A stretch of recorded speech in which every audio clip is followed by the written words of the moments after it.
school থেকে বিরিয়ানি দিচ্ছে এখানে বিরিয়ানি এটা চিপস রাখো না বিরিয়ানি রাখবো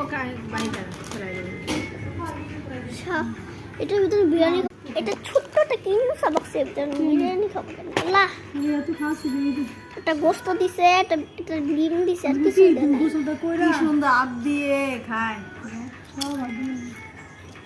তো লক্ষ্মী আধে খায় লক্ষ্মী তুই জীবনের আধে খাইছিস তুই আম খাই রাত দিয়ে তুই আম খাই কি পুলাও বিরিয়ানি খাই সেই টেস্ট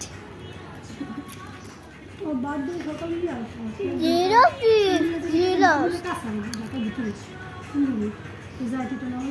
গোস্ত কেমন একদিন কোন কিছু বলে খাওয়া ছোট সময় বাই বসে এই যে আমাদের মজা আসতেছে সামনে কিন্তু টাকাও দিতে হয়েছে 400 টাকা দিতে হয়েছে